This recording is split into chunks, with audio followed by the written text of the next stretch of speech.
सभी का स्वागत है हमारे YouTube चैनल पे। आज हम पढ़ेंगे कक्षा 9 की एनसीईआरटी चैप्टर नंबर 5। तो चलिए हम स्टार्ट करते हैं। आज हमारा टॉपिक है कोशिका किससे बनी होती है और कोशिका का संरचनात्मक संगठन क्या होता है उसके बारे में पढ़ेंगे।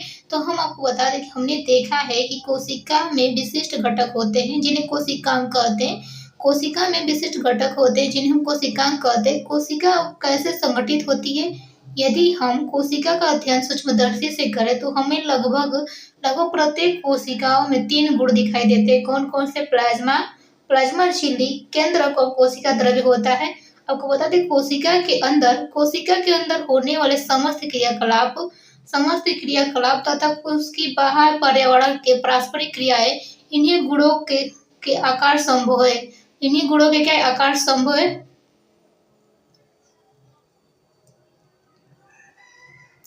प्लाज्मा झिल्ली अथवा कोशिका झिल्ली क्या होती है उसके बारे में पढ़ेंगे। यह कोशिका की सबसे बाहरी परत होती है। जो प्लाज्मा झिल्ली होती है जो कोशिका की सबसे बाहरी परत होती है, जो कोशिका के घटकों को बाहरी पर्यावरण से अलग करती है। जो कोशिका के घटकों को बाहरी पर्यावरण से अलग करती है। प्लाज्मा झिल्ली कुछ पदार्थों को अंदर अथवा बाहर आने जाने देती है, जैसे गैस है, ऑक्सीजन है। कार्बन डाइऑक्साइड को शरीर से बाहर निकालते हुए ऑक्सीजन को शरीर से अंदर ले जाती है। प्लाज्मा झिल्ली के द्वारा ही होता है। यह अन्य पदार्थों की गति को भी रोकती है। कोशिका झिल्ली को इसलिए वर्णात्मक पारगम्य झिल्ली कहते हैं। इसीलिए कोशिका झिल्ली को गैसों का आदान प्रदान करती है। इसीलिए क्या कहते हैं? वर्णात्मक पारगम्य झिल्ली भी कहते हैं। कोशिका में पदार्थों की गति कैसे होती है? पदार्थ में कोशिका से बाहर कैसे आते हैं? अब हम इसके बारे में जानेंगे।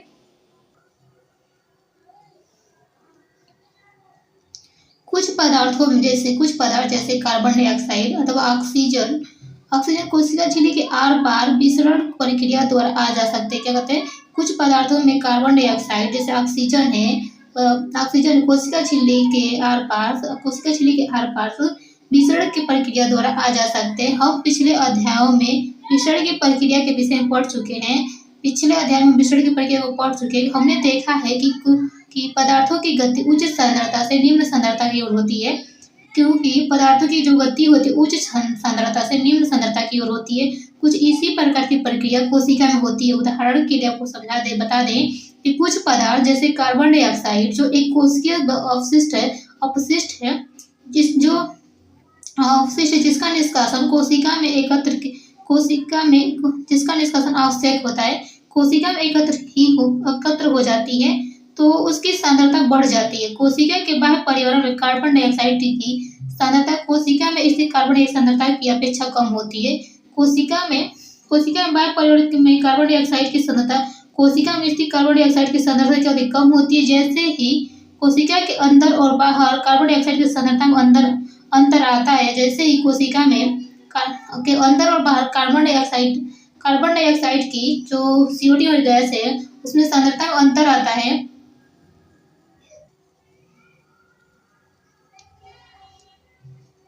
तो उसी प्रकार उच्च सांद्रता से निम्न सांद्रता की ओर विसरण द्वारा कोशिका में कार्बन डाइऑक्साइड बाहर निकल जाती है। जिससे हम कोशिका के अंदर कार्बन डाइऑक्साइड और कोशिका के अंदर और बाहर कार्बन डाइऑक्साइड की सांद्रता में अंतर होता है, डिफरेंट होता है। तो उसी समय उच्च सांद्रता से निम्न सांद्रता की ओर विसरण द्वारा कोशिका कार्बन डाइऑक्साइड शरीर से बाहर निकल जाती है। और इस प्रकार जब कोशिका में ऑक्सीजन की सांद्रता कम होती है तो उसी प्रकार ऑक्सीजन बाहर से कोशिका में विसरण के द्वारा अंदर चली जाती है। अंततः कोशिका तथा बाह्य पर्यावरण में गैसों के आदान प्रदान में विसरण एक महत्वपूर्ण भूमिका निभाती है। तो जल भी विसरण के नियमों के अनुकूल व्यवहार करता है। जल के अणुओं की गति जब विभेद वर्णात्मक पारगम्य झिल्ली द्वारा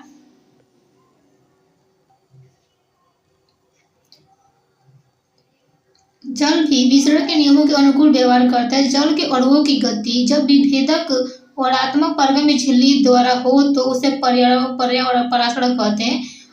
उसको परासरण कहते हैं। जल भी विसरण के नियमों के अनुकूल व्यवहार करता है तो जल के अणुओं की जो गति होती है गति होती है जब विभेदक ऋणात्मक पारगम्य झिल्ली द्वारा हो तो उसे परासरण कहते हैं। प्लाज्मा झिल्ली से जल की गति जल में घुले पदार्थों की मात्रा के कारण भी प्रभावित होती है। इस प्रकार परासरण की प्रक्रिया में जल का नेट मिश्रण एक विभेदक ऋणात्मक पारगम्य झिल्ली के द्वारा उच्च विलय सांद्रता की ओर होता है। उच्च विलय सांद्रता की ओर होता है। यदि हम किसी जंतु कोशिका तथा पादप कोशिका को शक्कर और नमक के विलयन में रखें तो क्या होगा? अगर हम कोई जंतु कोशिका ले और प्लांट कोशिका को शक्कर या अथवा नमक के विलयन में रखें तो क्या होता है? चलिए निम्नलिखित 3 घटकों में से एक घटना होगी। देखिए कौन सा घटना होगी। यदि कोशिका को तनु विलयन वाले माध्यम अर्थात जल में शक्कर अथवा नमक की मात्रा कम हो और जल की मात्रा ज्यादा में रखा गया हो तो जल परासरण विधि द्वारा परासरण कोशिका के अंदर चला जाएगा। जल जो होगा परासरण विधि द्वारा कोशिका के अंदर चला जाएगा। ऐसे विलयन को हम अल्प परासरण दाबी विलयन कहते हैं। क्या कहते हैं? ऐसे विलयन को अल्प परासरी दाबी विलयन कहते हैं। यदि कोशिका को तनु विलयन वाले माध्यम अर्थात जल में शक्कर अथवा नमक की मात्रा कम हो और जल की मात्रा ज्यादा हो तो उसमें रखा गया जो कोशिका होगी वो जल परासरण विधि कोशिका के अंदर चला जाएगा। जल परासरण विधि क्या होगा? कोशिका के अंदर चला। ऐसे विलयन को अल्प परासरण दाबी विलयन कहते हैं। क्या कहते हैं? अल्प परासरण दाबी विलयन कहते हैं।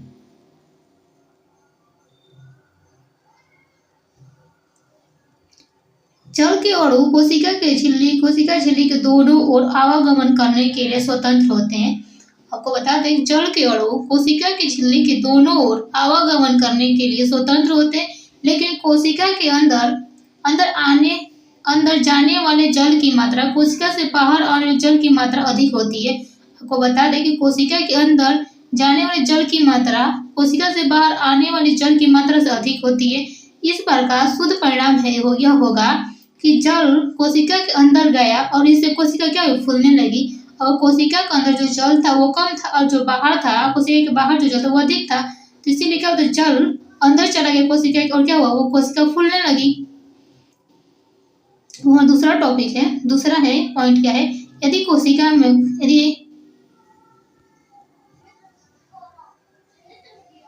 यदि कोशिका को ऐसे माध्यम विलयन में रखा जाए जिसमें बाह्य जल की सांद्रता कोशिका में स्थित जल की सांद्रता के ठीक बराबर हो तो कोशिका झिल्ली जल में कोई शुद्ध गति नहीं होगी। यदि कोशिका में ऐसे माध्यम विलयन में रखा जाए कोशिका को ऐसे माध्यम विलयन जिसमें बाह्य जल की सांद्रता कोशिका में स्थित जल की सांद्रता की क्या है? कोशिका के अंदर भी जो जल है और कोशिका के बाहर है उसकी सांद्रता क्या दोनों की बराबर है तो कोशिका झिल्ली में जल की कोई गति नहीं होती है। ऐसे विलयन को हम समपरासरी विलयन कहते हैं। क्या कहते हैं? समपरासरी विलयन कहते हैं। जैसे दिखाया समझा दे आपको। कोशिका झिल्ली के दोनों ओर आता जाता है। ठीक है, जब जल लेते हैं तो कोशिका झिल्ली के दोनों ओर क्या आता जाता है, लेकिन जल की मात्रा अंदर गई उतनी ही बाहर आती है। अगर जल की मात्रा जितनी अंदर जाती है उतनी ही बाहर आती है। इस प्रकार व्यापक रूप से जल में कोई गति नहीं होती, इसलिए कोशिका की माप में कोई परिवर्तन नहीं आएगा। तो क्या होगा? जो ये माप में कोई परिवर्तन नहीं होता क्या समपरासरी विलयन का उदाहरण है। ठीक है,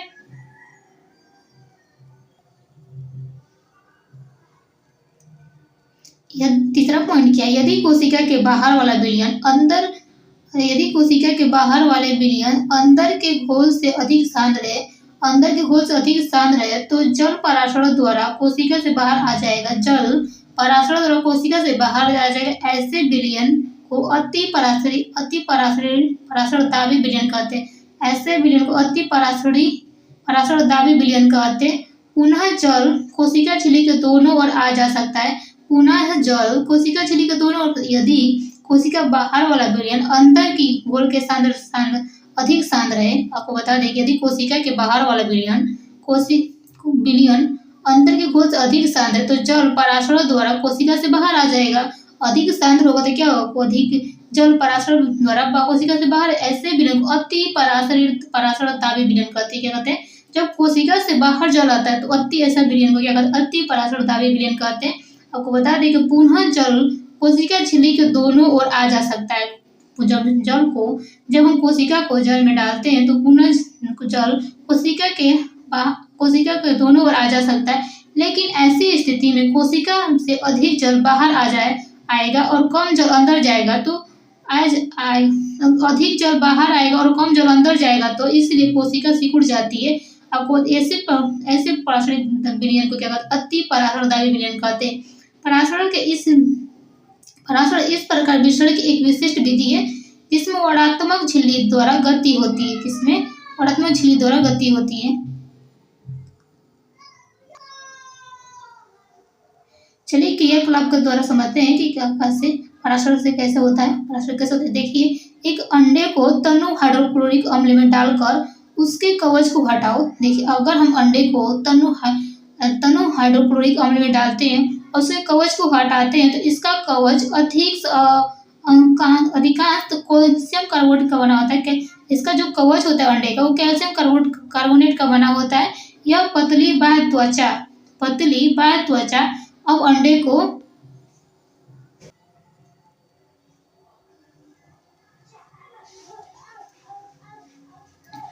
को घेरे रखती है। अंडे को शुद्ध जल में रखो और 5 मिनट के बाद उसका अवलोकन करो कि क्या आप देखेंगे क्या होता है। अंडा फूल जाता है क्योंकि पराशरण द्वारा जल अंडे के अंदर चला जाता है। क्या होता है? अंडा फूल जाता है और अंडे क्योंकि पराशरण विधि द्वारा क्या होता है? पराशरण द्वारा जल अंडे के अंदर चला जाता है।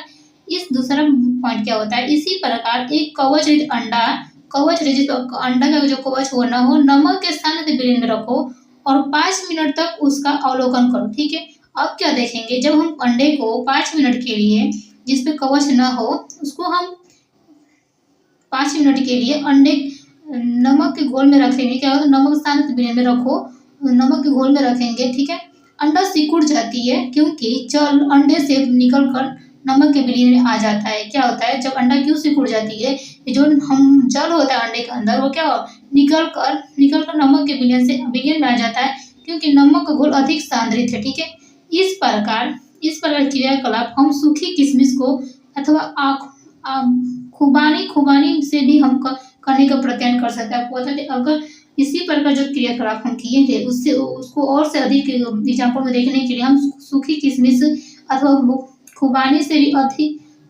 भी हम करने का प्रयत्न कर सकते हैं। ये एग्जाम्पल को किया जा सकता है।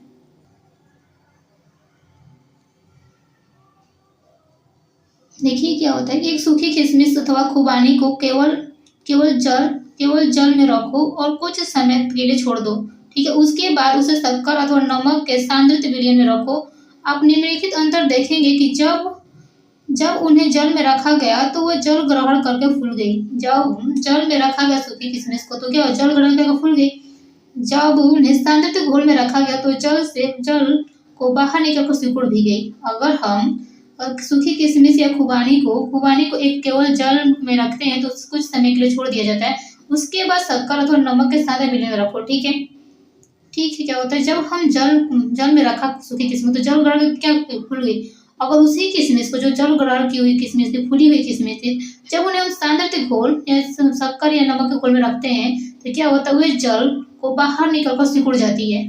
ठीक है, एक कोशिकीय अलवणीय जलीय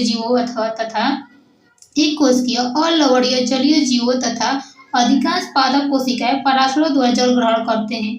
आपको बता, जो एक कोशिकीय होते हैं अलवणीय और जलीय जीव, जितने भी जली में रहने वाले जीव होते हैं तथा अधिकांश पादप कोशिकाएं पराशर द्वारा जल ग्रहण करती है। आपको पता है, पौधे के मूल द्वारा जल का अवशोषण पराशरण का एक उदाहरण है। जब हम कोई पौधा अपने रूट से जल को अवशोषित करता है वो भी क्या एक पराशरण का ही उदाहरण है। ठीक है,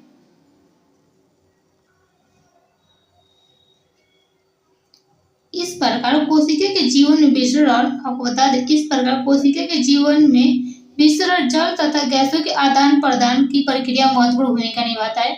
आपको बता दें, इस प्रकार कोशिका के जीवन में जो विसरण होता है, जो विसरण की जो भूमिका है, जल और गैसों के आदान प्रदान की प्रक्रिया में क्या होता है? महत्वपूर्ण भूमिका निभाता है। इसके अतिरिक्त विसरण कोशिका को अपने बाहरी पर्यावरण से पोषण ग्रहण करने में सहायता करते हैं और जल और गैसों का आदान प्रदान करने के अतिरिक्त विसरण के जो और भी कार्य होते हैं वो क्या होते हैं? कोशिका को अपने बाहरी पर्यावरण से पोषण ग्रहण करने में सहायता करता है। कोशिका से विभिन्न अणुओं का आदान प्रदान कोशिका से विभिन्न अणुओं का अंदर आना तथा बाहर निकलना विसरण द्वारा ही होता है। विसरण द्वारा इस प्रकार के परिवहन में ऊर्जा की आवश्यकता होती है। इस प्रकार के परिवहन में ऊर्जा की आवश्यकता होती है। प्लाज्मा झिल्ली लचीली होती है और कार्बनिक अणुओं जैसे लिपिड तथा प्रोटीन की बनी होती है। आपको बता दें, जो प्लाज्मा झिल्ली होती है बहुत लचीली फ्लेक्सिबल होती है और कार्बनिक अणुओं तथा लिपिड और प्रोटीन की बनी होती है। प्लाज्मा झिल्ली किसकी बनी होती है? कार्बन और कार्बनिक अणुओं जैसे लिपिड और प्रोटीन की बनी होती है। ठीक है,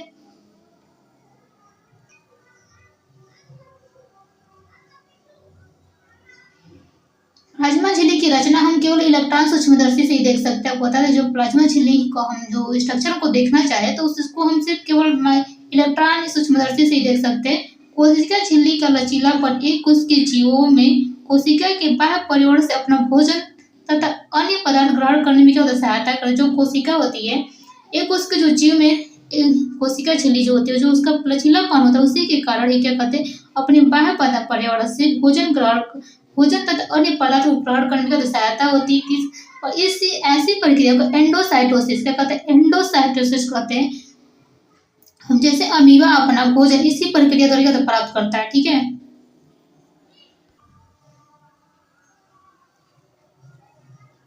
अब हमारा अगला टॉपिक कोशिका भित्ति क्या होती है उसके बारे में पढ़ेंगे। कोशिका भित्ति होती क्या? सेल वाली क्या होता है?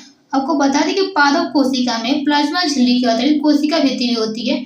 आपको बता दें कि पादप कोशिका में प्लाज्मा झिल्ली के अतिरिक्त कोशिका भित्ति भी होती है। पादप कोशिका भित्ति मुख्यतः सेलुलोज की बनी होती है। सेलुलोज एक बहुत जटिल पदार्थ है और यह पौधों की संरचनात्मक दृढ़ता प्रदान करती है। क्या करती है? पौधों की संरचनात्मक दृढ़ता प्रदान करती है, कठोरता प्रदान करती है। ठीक है, जब किसी पादप कोशिका में पराशरण द्वारा पानी की हानि होती है, पादप कोशिका में पराशरण द्वारा पानी की जब हानि होती है तो कोशिका झिल्ली सहित आंतरिक पदार्थ संकुचित हो जाते हैं। आपको बताया, जब किसी पौधे में, अब गर्मी के दिन में देखते होंगे कि पानी की जब कमी होती है प्लांट में तो वो अपना मुरझाना स्टार्ट कर देते हैं। क्या होता है कि जब पौधे कोशिका झिल्ली में जब किसी पादप कोशिका में पराशरण द्वारा पानी की हानि होती है तो कोशिका झिल्ली सहित आंतरिक जो पदार्थ, अंदर के जो भी पदार्थ होते हैं संकुचित हो जाते हैं। इस घटना को जीव द्रव्य कुंचन कहते हैं। क्या कहते हैं? इस घटना को जीव द्रव्य कुंचन कहते हैं। ठीक है, हम इस घटना को निम्न क्रियाकलाप द्वारा देखेंगे कैसे होता है। ठीक है, जैसे एक रियो की पत्ती को झिल्ली और पानी में रखकर एक स्लाइड बनाओ। ठीक है, एक रियो की पत्ती लीजिए, झिल्ली को पानी में रखकर एक स्लाइड बनाइए। इससे उच्च शक्ति वाले माइक्रोस्कोप से देखें। माइक्रोस्कोप से छोटे छोटे हरे कण दिखाई देंगे तो इन्हें क्लोरोप्लास्ट कहते हैं। जो छोटे छोटे हरे कण दिखाई देंगे माइक्रोस्कोप से उन्हें क्लोरोप्लास्ट कहेंगे। ठीक है, इसमें एक हरा कण पदार्थ होता है, एक हरा पदार्थ जिसे क्लोरोफिल कहते हैं, जिसके कारण क्लोरोप्लास्ट के कारण क्लोरोफिल होता है। क्लोरोफिल के कारण ये पौधे हरे दिखाई देते हैं। हमारे जितने भी आसपास पौधे हैं जो हरा दिखाई देता है उसमें क्या होता है? क्लोरोफिल की उपस्थिति के कारण क्या होते हैं? वो हरे दिखाई देते हैं।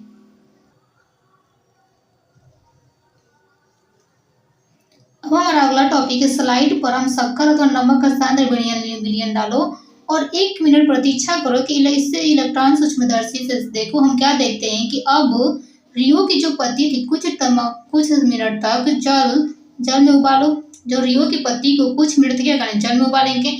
इससे पत्तियां सभी कोशिकाएं मर जाएंगी। आपको बताया कि इससे पत्तियों की सभी कोशिकाएं क्या मर जाएंगी।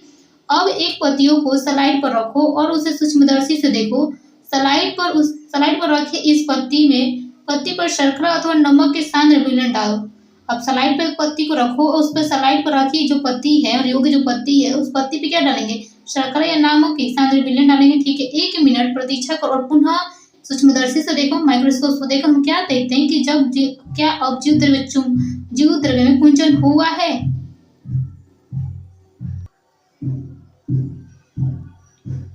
इस क्रियाकलाप से यह निष्कर्ष निकलता है कि इससे पता लगता है कि केवल जीवित कोशिकाओं में ही पराशरण द्वारा जल अवशोषण की क्षमता होती है। आपको बता दें कि केवल जीवित कोशिका होगी तो क्या होगी?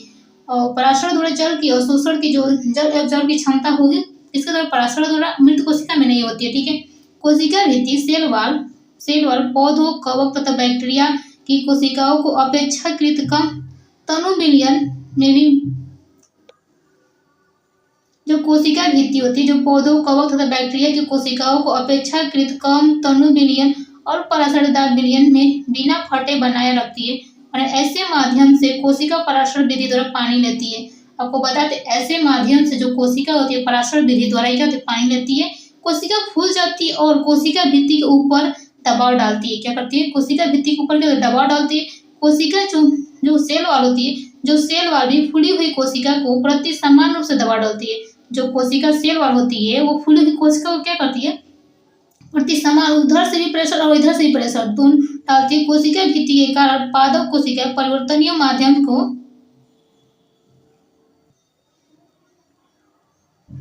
आपको बता दें कोशिका भित्ति के कारण पादप कोशिका परिवर्तनीय माध्यम को जंतु कोशिका की अपेक्षा आसानी से सहन कर सकती है। आपको बता दें जो कोशिका होती है ना, कोशिका भित्ति होती है भित्ति के कारण पादप कोशिकाएं परिवर्तनीय माध्यम को जंतु कोशिका से अपेक्षा आसानी से सहन कर सकती है, ठीक है। अब हमारा अगला टॉपिक केंद्रक न्यूक्लियस क्या होता है उसके बारे में पढ़ेंगे। आपको याद होगा कि हमने प्याज की झिल्ली की अस्थायी स्लाइड बनाई थी। हमने देखा है कि हमने एक प्याज की झिल्ली की अस्थायी स्लाइड बनाई थी। हमने इस झिल्ली पर आयोडीन की बूंद डाली थी। क्या की थी, एक प्याज की स्लाइड ली थी और स्लाइड अस्थायी स्लाइड बनी थी जिसपे हम इस झिल्ली पर हमने क्या आयोडीन की बूंद डाली थी, क्योंकि यदि हम बिना आयोडीन के स्लाइड देखें तो हमें क्या देखेंगे, ठीक है। बूंद डाली थी क्योंकि यदि हम बिना आयोडीन के स्लाइड देखें तो हम क्या देखेंगे, प्रत्ययन करें और देखो कि क्या अंतर है। जब हमने आयोडीन का घोल डाला तो क्या प्रत्येक कोशिका समान रूप से रंगीन हो गई। जब हम प्याज की झिल्ली पर अस्थायी स्लाइड पर जब हमने आयोडीन की जो बूंद डाली थी, क्या वह सभी को जब हमने डाली थी घोल डाले तो क्या प्रत्येक कोशिका जो थी वो सभी रंगीन हो गई। आपको बता दें कि कोशिका के विभिन्न भाग रासायनिक संगठन के आधार पर विभिन्न रंगों में रंगे जाते हैं। आपको बता दें कोशिका के विभिन्न भाग रासायनिक संगठन के आधार पर विभिन्न रंगों से क्या होते रंगे जाते हैं। आपको बता दें कुछ क्षेत्र अधिक गहरे रंग के प्रतीत होते तो कुछ कम। जैसे हम कोई प्लांट है वो ग्रीन तो कोई भूरा दिखाई देता है, हाँ, तो अलग अलग रासायनिक संगठन के आधार पर और विभिन्न रंगों को रंगे जाते हैं, ठीक है।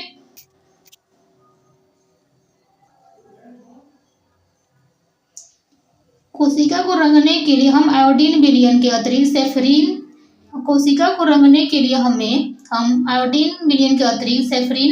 सेफरीन तथा मैथिलीन ब्लू विलयन का भी उपयोग कर सकते हैं। क्या करते हैं, मैथिलीन कोशिका को सिर्फ हम आयोडीन से ही नहीं रंग सकते, उसके अतिरिक्त हम सेफरीन तथा मैथिलीन ब्लू विलयन का भी हम उपयोग कर सकते हैं। हमने प्याज झिल्ली की कोशिका को देखा है। हमने क्या प्याज झिल्ली की कोशिका देखा। अब हम अपने शरीर से ली गई कोशिका को देखेंगे। शरीर से एक कोशिका लेते हैं, उस कोशिका को देखते हैं। चलिए देखते हैं। अभी तो हम प्याज की झिल्ली की कोशिका देख रहे हैं। एक कांच की स्लाइड लो और उस पर एक बूंद पानी रखो। क्या करना है, एक कांच की स्लाइड लेना है और उस पर एक बूंद के पानी रखना है। आइसक्रीम खाने वाले चम्मच से अपने गाल के अंदर की खाल को धीरे से खुरचो। गाल के अंदर की खाल को धीरे से खुरचना है। क्या चम्मच पर कोई वस्तु चिपक गई? सुई की सहायता से इसे स्लाइड पर समान रूप से फैला कर रखो। इसे रंगने के लिए एक बूंद मैथिलीन ब्लू का भी मैथिलीन ब्लू डालिए और इसको माइक्रोस्कोप द्वारा और लोग देखिए कि स्लाइड पर तैयार है। इस पर कवर स्लिप रखना ना भूले, ठीक है।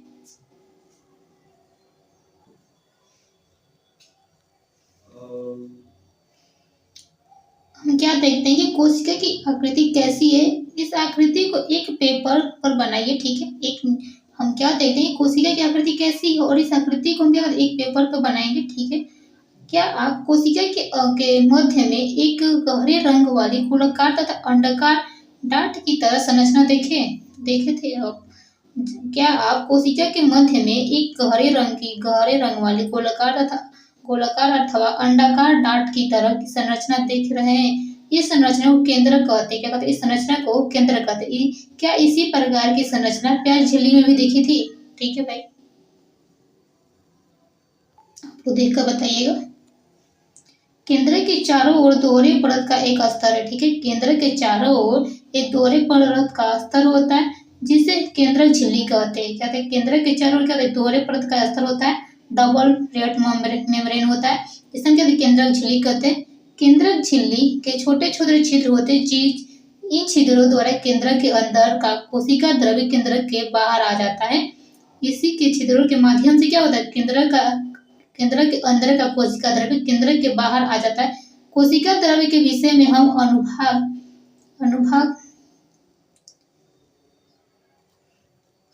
5, 2, 4 में पढ़ेंगे। ठीक है, आपको बता दें केंद्रक में क्रोमोसोम होते हैं।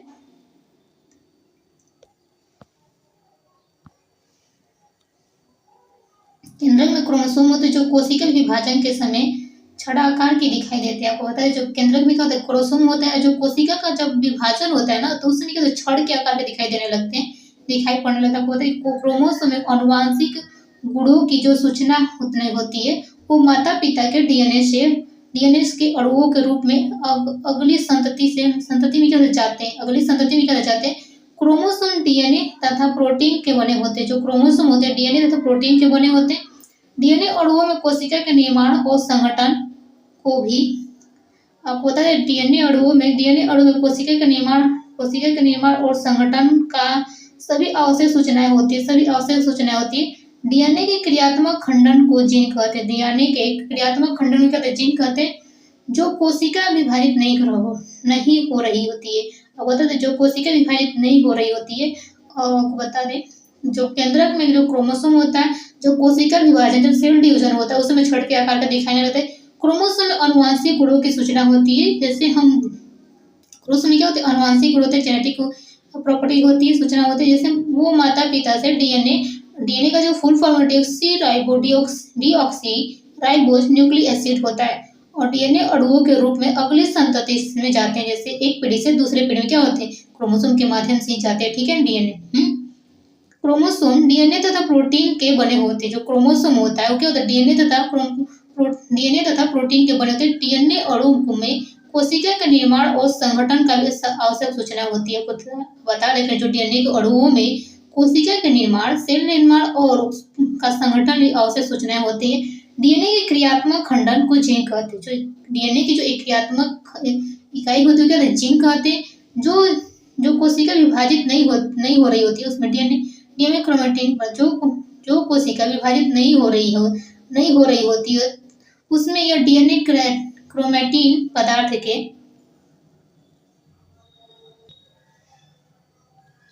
जो कोशिका विभाजित नहीं हो रही तो डीएनए में क्रोमैटिन पदार्थ के रूप में विद्यमान रहता है। क्रोमैटिन पदार्थ धागे की तरह की रचनाओं की एक जाल का पिंड होता है। जब क्या एक पिंड होता है, जब कभी भी कोशिका विभाजित होने वाली होती है, जिस समय कोशिका विभाजित होने वाली होती है तब क्रोमोसोम में संगठित हो जाती है। जो कोशिका विभाजित नहीं होती है, जो क्रोमैटिन पदार्थ के रूप में विद्यमान रहता है। क्रोमैटिन पदार्थ धागे की तरह रचनाओं का एक जाल का पिंड होता है। जाल का क्या होता है? एक पिंड होता है। जब भी कोशिका विभाजित होने वाली होती है तब यह क्रोमोसोम में क्या संगठित हो जाता है। कुछ जीवों में कोशिकीय जनन में केंद्रक महत्वपूर्ण भूमिका निभाता है और कुछ जीव में जब रिप्रोडक्शन होता है उसमें क्या केंद्रक में क्या महत्वपूर्ण भूमिका निभाता है। इस प्रक्रिया के एक अकेली कोशिका विभाजित होकर आपको पता है इस प्रक्रिया में अकेली कोशिका विभाजित होकर दो नई कोशिका बनाती है। एक कोशिका से दो नई कोशिका बनती है। यह कोशिका के विकास और परिपक्व को निर्धारित करती है। क्या होती है? कोशिका के डेवलपमेंट और मैच्योरिटी को क्या निर्धारित करता है। ठीक है, ठीक है, तथा साथ ही सजीव कोशिका की रासायनिक क्रियाओं को भी क्या निर्देश देता है। क्या होता है? केंद्र का महत्वपूर्ण भूमिका क्या है? जब एक कोशिका से जब दो कोशिका विभाजित होकर नई कोशिका बनाती है, विभाजित होकर एक अकेली कोशिका विभाजित होती है तो दो नई कोशिका बनती है। और जो ये कोशिका के जो डेवलपमेंट और डेवलपमेंट और मैच्योरिटी को क्या निर्धारित करता है, जो उसका कोशिका विकास और परिपक्वता को भी निर्धारित करता है। साथ ही में केंद्रक का जो महत्वपूर्ण कार्य, साथ ही में सजीवों की रासायनिक क्रियाओं को भी क्या निर्देश देता है। और बैक्टीरिया जैसे कुछ जीवों में कोशिका का केंद्रीय क्षेत्र बहुत ही कम स्पष्ट होता है, बहुत ही कम स्पष्ट होता है। बैक्टीरिया जैसे कुछ जीवों में कोशिका का जो केंद्रीय क्षेत्र बहुत कम स्पष्ट होता है।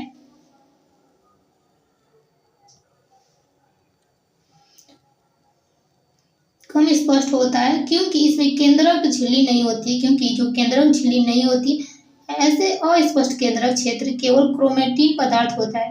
आपको पता है कि ऐसे में अस्पष्ट केंद्रक क्षेत्र में केवल क्रोमेटिन पदार्थ होता है।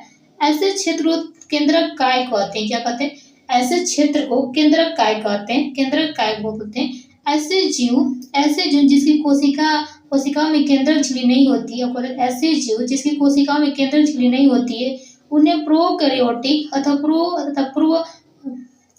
प्रोकैरियोटिक मतलब कैरियन प्लस केंद्र। जिन जीवों में प्रो का अर्थ होता है आदि और कैरियन का मतलब कैरियन का मतलब क्या होता है? केंद्रक होता है। जिन जीवों की कोशिका में केंद्रक झिल्ली होती है उन्हें यूकैरियोटिक कहते हैं। जिन जीवों में कोशिका झिल्ली प्रेजेंट होती है उसको क्या यूकैरियोटिक कहते हैं। ठीक है, प्रोकैरियोटिक कोशिकाओं में और भी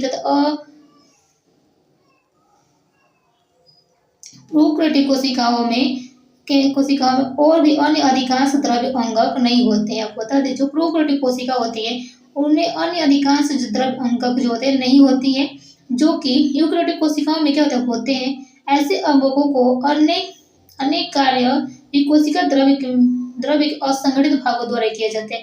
आपको बता दें, जिनमें अधिकांश द्रव्य अंगक नहीं होते जो कि यूकैरियोटिक कोशिका में होते हैं, जिनमें नहीं होते ऐसे अंगकों को अनेक कार्य भी कोशिका द्रव्य के असंगठित भागों द्वारा किया जाता है।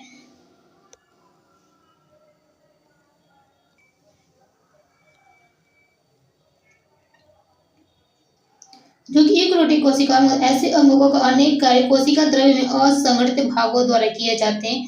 आपको बता दें कि अध्याय अनुभाग 5.2.4 में पढ़ेंगे। ठीक है, अनुभाग में पढ़ेंगे, जल्दी पढ़ेंगे। प्रकाश संश्लेषण प्रक्रिया में क्लोरोफिल झिल्लीदार पुटिके के साथ होता है। आपको बता दें, जो प्रकाश संश्लेषण फोटोसिंथेसिस जो बैक्टीरिया होती है में क्लोरोफिल एक झिल्लीदार पुटिका थैली की तरह संरचना होती है पुटिका के साथ होते हैं, जबकि यूकैरियोटिक कोशिकाओं में क्लोरोफिल प्लास्टिड में होता है।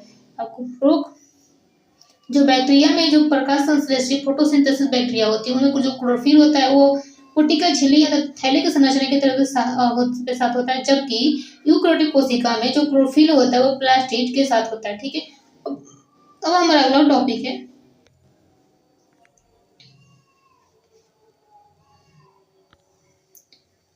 देखिए, इस फिगर में दिखाया गया है प्रोकैरियोटिक कोशिका कैसी होती है। प्रोकैरियोटिक कोशिका में प्लाज्मा झिल्ली, राइबोसोम कोशिका, भित्ति कोशिका काय होता है। ठीक है, अब हमारा अगला टॉपिक कोशिका द्रव्य, तो कल इसको हम पढ़ेंगे कोशिका द्रव्य होता है क्या उसके बारे में। आपको वीडियो कैसी लगी? अगर वीडियो अच्छी लगी तो वीडियो को लाइक और शेयर सब्सक्राइब करना ना भूलें।